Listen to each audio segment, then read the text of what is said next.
மணாலி ஏரிக்கு பக்கத்துல ஒரு சின்ன கிராமம் இருந்தது. அதுக்கு பேரு முஸ்கான்பூர். அது நாலாபுறமும் கடலால சூழ்ந்திருந்தது. கூடவே அங்க பெரிய பெரிய பள்ளத்தாக்குகள் இருந்தது, நீளமான சாலைகள் இருந்தது. அப்புறம் அங்க இருக்கிற மக்கள் ரொம்ப அன்பானவங்க. இந்த பசுமை ரொம்பவும் ரம்மியமா இருக்கு. இது எல்லாமே என் கிராமத்தோட அதிர்ஷ்டம் தான். முஸ்கான்பூர் கிராமம் சின்னதா இருந்தது, அதனால வேலை வாய்ப்புகளும் ரொம்ப குறைவா இருந்தது.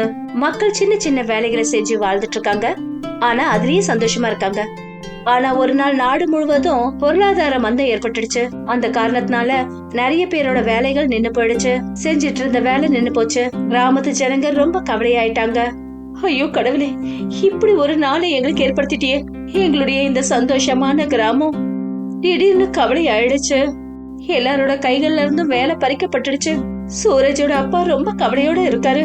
சூரஜோட காலேஜ் ஃபீஸை எங்களால எப்படி கட்ட முடியும்? இந்த நிலைமையில இருந்து எங்க கிராமத்தை நீங்க தான் காப்பாத்தணும் கடவுளே. உங்க காலடியில கையெடுத்து கும்பிட்டு கேட்டுக்கிறேன். பாவம் குந்தி, திடீர்னு ஏற்பட்ட இந்த மந்த நிலையால மொத்த கிராமத்தோட நிலைமையும் ரொம்ப மோசமாயிடுச்சு. எல்லாருக்கும் மோசமான விளைவுகள் ஏற்பட்டுச்சு. ஏய் சூரஜ், என்ன ஆச்சு? ஏன் ரொம்ப அமைதியா இருக்க? அதெல்லாம் ஒன்றும் இல்லை, சும்மாதான். எங்ககிட்ட எல்லாத்தையும் நீ மறைப்பியா? அப்படியெல்லாம் ஒன்றும் கிடையாது. அப்புறம் வேற என்ன விஷயம்? அம்மா நேற்று கடவுளுக்கு முன்னாடி உட்காந்துக்கிட்டு அழுதுகிட்டு இருந்தாங்க. ரொம்ப கவலையோடு இருந்தாங்க. அப்பாவோட வேலை போயிடுச்சு, புதுசாகவும் வேலை கிடைக்கல. அதனால அம்மா கவலையோடு இருக்காங்க. அதுவும் உண்மைதான். வீட்டு செலவு, அதுவும் இல்லாமல் நம்மளுடைய படிப்பு செலவு. இந்த மந்தமான பொருளாதார நிலைமை நம்ம வீட்டை மட்டும் இல்ல, மொத்த கிராமத்தையும் தடுமாற வச்சிடுச்சு. எல்லாரும் எப்படி எப்படியோ அவங்க வாழ்க்கையை நடத்துறாங்க. அதனால இதெல்லாம் என்னால் பார்த்துட்டு இருக்க முடியல. நாம் ஏதாவது ஒன்று பண்ணி ஆகணும்னு தோணுது. அது மூலமாக நம்ம குடும்பத்துக்கு ஏதாவது உதவி செய்யணும். அப்புறம் கூடவே நம்ம கிராமம் சந்தோஷமாக மாறணும். என்ன சொல்கிறீங்க நண்பர்களே? சூரஜ், நீ சொல்றது என்னமோ உண்மைதான். நானும் இதை பத்தி தான் யோசிக்கிறேன். ஆனா நம்மளால என்ன பண்ண முடியும்? நம்ம கிட்ட பணமும் கிடையாது, வேலையும் கிடையாதே. 3 பேரும் யோசிக்க ஆரம்பிச்சிட்டாங்க. நண்பர்களே, எனக்கு ஒரு ஐடியா தோணுது. சொல்லு. நாம ஏன் ஒரு மிதக்கும் ரெஸ்டாரண்ட் ஓபன் பண்ணக்கூடாது? மிதக்கும் ரெஸ்டாரண்டா? ஆமாம், மிதக்கிற மாதிரி. இங்கே பாருங்க, நம்ம கிராமத்துக்கு நிறைய டூரிஸ்ட்டுங்க வராங்க. அவங்களுக்கு கடலை பார்க்கறது பிடிச்சிருக்கு. அப்படியே நாம் அவங்கள கடலுக்கு நடுவில் கொண்டு போய் சாப்பிட்ற வசதி பண்ணோன்னா யோசிச்சு பாருங்க, மக்களுக்கு எவ்வளோ பிடிக்கும். நீ சொல்கிறதும் நல்லா தான் இருக்குது. அதனால தானே சொன்னேன், யோசிச்சு பாருங்க. நாம் இப்படி செஞ்சோன்னா நாம் இந்த மாதிரி மந்தமான நிலைமையில கூட நல்ல பணம் சம்பாதிக்க முடியும். அப்புறம் இப்போ டூரிஸ்ட் சீசனும் ஆரம்பிக்க போகுது இல்லை? நாம் இப்போவே ஏற்பாடுகளை செஞ்சிருவோம். அப்போ தான் நிச்சயமாக நம்ம நல்லதாக பண்ண முடியும். பேச்சுல என்னமோ உறுதி இருக்கு. சாப்பாடு விஷயம் சொல்லும் போது அந்த விஷயத்துல நான் திறமைசாலிதான். பாத்தீங்களா, இதை தான் எதிர்பார்த்தேன். நம்மளுடைய இந்த சின்ன மிதக்கும் ரெஸ்டாரண்ட் மொத்த முஸ்கான்பூர்லயும் பெரிய புரட்சியை ஏற்படுத்தும். சூரஜுக்கும் சாந்தினிக்கும் பாதலோட யோசனை ரொம்ப பிடிச்சிருந்தது. அவங்க உடனே ரெஸ்டாரண்ட் பிளான ஆரம்பிச்சாங்க.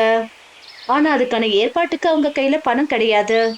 அதனால அவங்க கிராமத்து தலைவர்கிட்ட உதவி கேட்கணும்னு முடிவு பண்ணாங்க. என்ன, மிதக்கும் ரெஸ்டாரண்டா? ஆமாம் தலைவரையா, இதுக்கு உங்களுடைய உதவி எங்களுக்கு தேவை. உங்க கற்பனை என்னமோ நல்லா இருக்கு சூரஜ் கண்ணா. சரி, நான் உங்களுக்கு உதவி செய்ய தயாரா இருக்கேன்.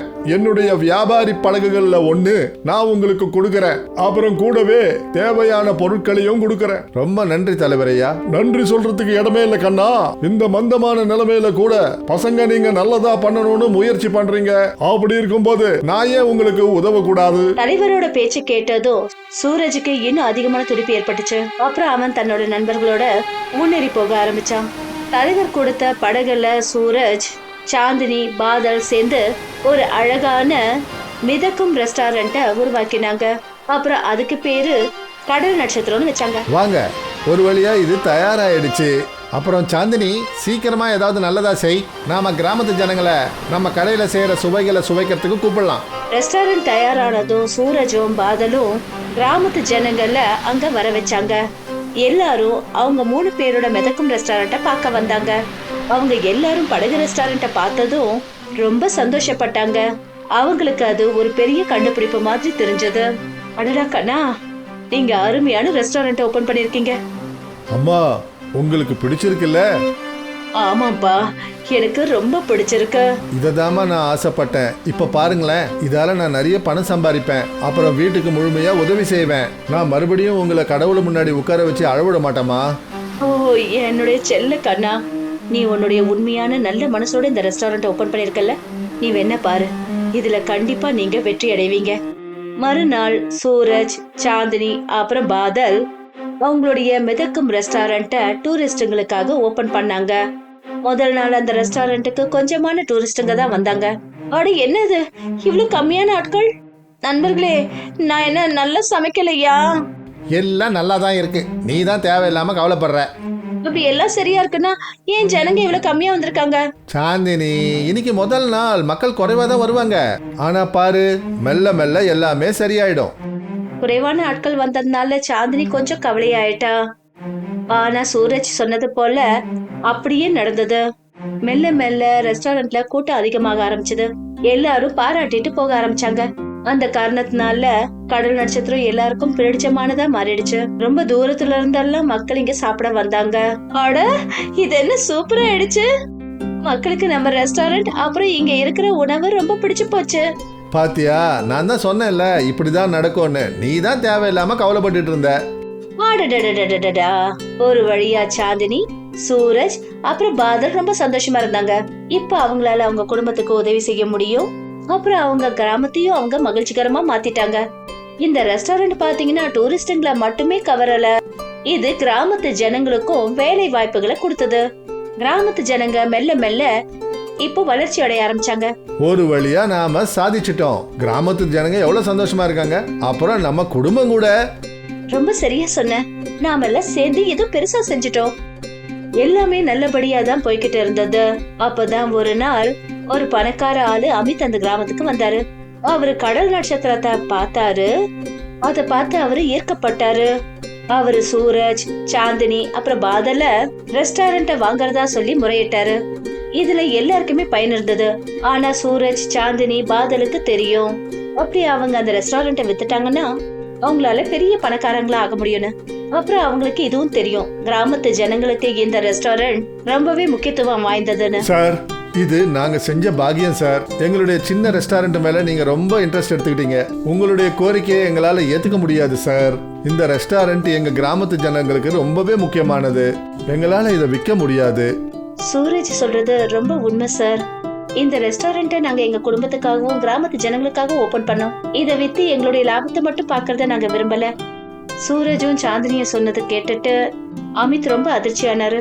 அந்த 3 பேரோட நேர்மையான எண்ணங்கள் அவருக்கு பிடிச்சு போச்சு. நீங்க எல்லாம் ரொம்ப புரிதல் கொண்டவங்க பசங்களா. உங்களுடைய இடத்துல வேற யாராவது இருந்தாங்கன்னா அவங்க நிச்சயமா இந்த கோரிக்கையை ஏத்துக்கிட்டு இருந்திருப்பாங்க, பணக்காரங்க ஆயிருப்பாங்க. ஆனா நீங்க உங்களை பத்தி யோசிக்காம மொத்த கிராமத்தை பத்தி யோசிச்சிருக்கீங்க.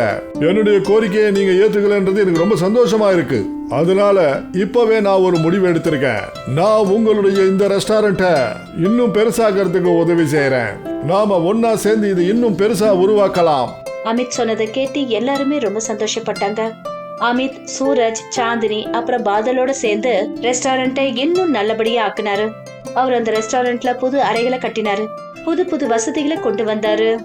இங்க மக்கள் சாப்பிடறதுக்காக மட்டும் இல்ல, தங்கறதுக்காகவும் வருவாங்கன்னு மெல்ல மெல்ல கடல் நட்சத்திர ரெஸ்டாரண்ட் இன்னும் அழகாவும் மக்களுக்கு பிடிச்சதுமாவும் மாறிடுச்சு.